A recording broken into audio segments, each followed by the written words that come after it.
네, 안녕하세요. 개미청년단 이유빈 청년입니다. 오늘은 짧게 스피치 잠깐 나누고 들어가도록 하겠습니다. 오늘 나눠볼 사건은 대장동에 대한 사건인데요. 이 대장동 사건은 우리가 국민으로서 올바른 나라를 세워가는데 알 필요가 있다고 생각해서 한번 다루도록 해보겠습니다. 우리에게 중요한 것은 좌냐 우냐, 우리가 우파로서 좌파를 안 된다, 좌파는 틀렸다, 진보는 틀렸다 이런 것보다도 진짜 우리나라에서 일어나면 안 되는 일들을 우리가 반드시 바로잡아야 되는 거고, 우리 대한민국이 어떻게 올바르게 세워져 나가야 되는지 그 방향성을 상고하는 오늘 시간 됐으면 좋겠습니다. 대장동 사건은 모두가 다 아시다시피 좀 자세하게 좀 나눠보도록 하겠습니다. 대장동 개발 사업이라는 것은 성남시라는 이 공공기관, 그리고 이 민간 기업, 그러니까 일반 큰 회사가 같이 힘을 합쳐서 땅을 개발한 건데, 그 땅이 개발이 되니까 얼마 정도 이익이 생겼냐면 수천억 원의 이익이 생깁니다. 엄청나게 많은 돈이 생겼어요.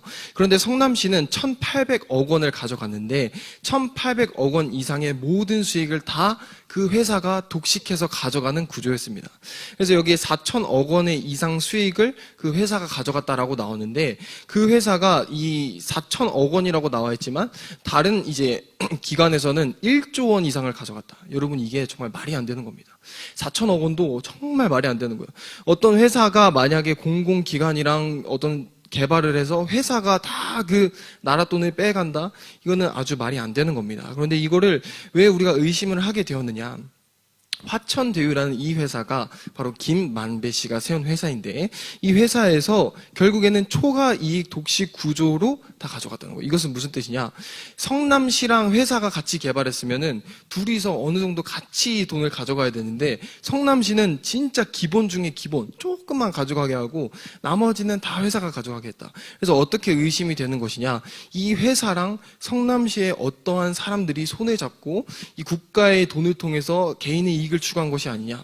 이것은 바로 나라 돈을 써서 내 이익을 취하는 그런 것과 똑같은 겁니다. 그러니까 이것에 대해서 진보 언론에서는 뭐라고 이야기를 하느냐, 이렇게 얘기를 합니다. 먼저 보수 언론이 얘기하는 거. 보수 언론은 뭐라고 얘기하느냐? 민주당의 이 대표가 이 구조의 중심이었다. 이렇게 이게 이어지는 거예요. 민주당의 이 대표가 요 일을 같이 벌여서 회사에게다가 성남시의 돈을 뿌려 넣어준 거 아니냐, 이렇게 의심을 합니다. 그러면서 초과 이익을 일부러 회사가 다 얻도록 설계한 이 대표, 성남시장의 책임을 강조하는 것이 바로 보수 언론의 핵심이에요. 그런데 진보 언론은 어떻게 얘기를 하느냐? 지금 너네가 얘기하는 거 지금 민주당 이 대표 공격하려는 거지, 이렇게 이야기를 하고 있어요. 여기에 대해서는 저희가 좌파냐 우파냐 할 필요 없이 이 보수 언론이 이야기하고 있는 것이 이 대표를 마냥 공격하려고 하는 것인지, 아니면 실제적인 사건을 바탕으로 이야기하고 있는 것인지, 이것은 우리 국민들이 이제 판단을 해야 되는 겁니다. 그래서 이어서 요 중요한 사건도 우리가 나눠보도록 하겠습니다. 짧게 1분 안에 넘어갈 거예요. 대장동 이 관련 사건, 인물, 사망한 사람들이 굉장히 많아요. 유한기 전 성남시 전 처장이라고 하는 이 사람은 2021년 12월 10일에, 그러니까 이거를 수사를 하던 과중이었어요. 대장동 개발 사업 관련해서 저 사람 돈 받은 거 아니야? 라고 수사를 하던 그 와중에 이 사람이 66세 되었을 때 어떻게 되었느냐? 그 아파트 인근 화단에서 죽은 채로 갑자기 발견이 된 거예요. 그러니까 알고 보니까 이 사람이 유서를 써놓고 엘리베이터를 타고 집으로 올라가는 것까지 나왔는데, 지나고 나서 보니까 바닥에 떨어져 있는 게 잡힌 거예요. 근데 그 유서의 내용에 대해서는 가족들이 공개를 원하지 않았어요. 그래서 어떤 내용이 있었는지는 모르지만, 두 번째로 이 경향신문에서 나온 기사를 보시면은 대장동 수사 대상자 잇따라서 두 번째로 사망자가 생겼다. 여러분, 한 사람이 죽은 것도 이거 큰일이다 싶은데 두 번째 사람이 바로 이어서 죽은 거예요. 그러니까 2021년 12월 21일 첫 번째 사람, 이 유한기라는 사람이 10일에 죽었어요. 그런데 21일에, 그러니까 11일이 지난 이때에 이 사람이 사무실에서 자살을 했다라는 것으로 나옵니다. 이 사람도 대장동 관련해서 조사를 받고 있었거든요. 그런데 갑자기 자살을 한 거예요. 근데 이 사람의 유서 내용을 보니까 뭐라고 나와 있느냐? 대장동 사업 당시에 나는 이 돈을 받지 않으려고 했었습니다. 그런데 나머지 임원들이 다 결정했고 나는 그거에 따라가는 사람이었는데 오히려 모든 것들이 나의 책임이 되는 것 같아서 너무 슬픕니다. 그러면서 뭐라고 이야기를 했느냐? 성남도시개발공사를 향한 원망. 이건 내가 하려고 한 게 아니라 성남시에서 한 것이다. 성남시에 책임이 있는 사람이 이것을 이룬 것이다. 라고 유서에다가 적어놨어요. 그런데 2명 죽은 것도 이상한데 3명까지 죽었어요. 보니까 이병철 변호사라는 사람은 2022년 1월 달에 심장질환으로 사망했다고 나왔는데 이게 심장질환이라기보다는 동맥이 파열된 거예요. 근데 이 동맥이 파열됐다고 해서 진보 언론 측에서는 이 사람은 동맥 파열돼서 죽은 겁니다. 몸이 건강하지 않아서 죽은 겁니다라고 나와 있는데 이수정 교수님께서 뭐라고 얘기하느냐, 동맥이 파열될 수 있는 방법 중에 하나가 약물이라는 거예요. 그래서 이 3명이 연달아서 죽어나가는 이 와중에 누군가가 약물을 사용해서 동맥이 파열돼서 죽게 만든 거 아니냐, 이런 합리적인 의심이 되고 있는 거죠. 보수 측에서 하고 있는 의심입니다. 그리고 마지막입니다. 거의 이 김현욱 씨라는 사람도 죽었어요.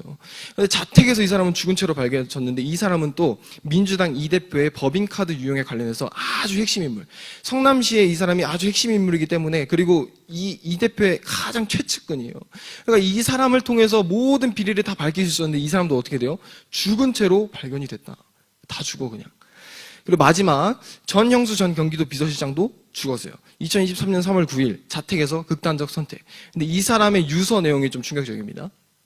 민주당의 이 대표를 거론하면서 이제 정치를 내려놓으십시오. 본인 책임을 다 알고 있지 않습니까? 저는 공무원으로서 주어진 일을 했는데, 여기서 우리가 살펴볼 수 있는 거 누구랑 똑같아요? 김문기 처장이 유서에다 적어놓은 거랑 똑같은 얘기를 하고 있는 거예요.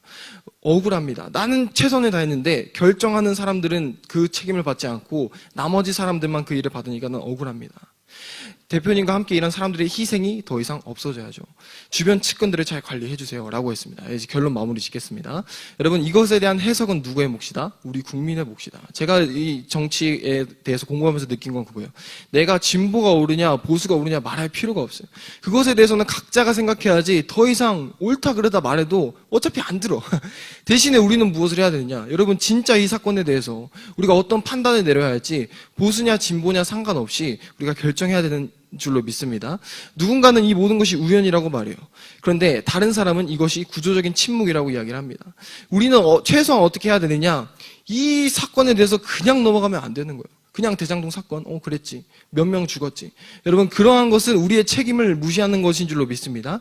마지막으로 우리의 책임은 무엇이냐, 민주당의 이 대표가 유죄냐 무죄냐 논하기 전에 이 대장동 사건은 단지 한 도시의 개발 사업이 아니라 대한민국 공공기관의 수많은 돈을 어디가 민간 회사가 가져간 구조적 사건입니다. 이거 실제로 나와 있는 사건이라는 거예요. 그런데 이게 누군가의 죄냐 아니냐에 따라서 국민들이 이것에 대해서 이야기하지 않아요. 지금 진보냐 보수냐가 문제가 아니고 대한민국의 불법이 자리 잡고 있는데 진짜 반드시 우리가 바로 잡아야 되는 줄로 믿습니다. 그리고 이 사건에 둘러싸고 몇 명 핵심 실무자 관계자 5명이 잇따라 사망했어요. 여러분, 이거는 진보냐 보수냐 누가 맞냐 틀리냐가 아니에요. 대한민국에서는 이런 일이 절대로 있어서 안 되는 줄로 믿습니다. 이 자체로 우리는 정치 공방이 아니에요.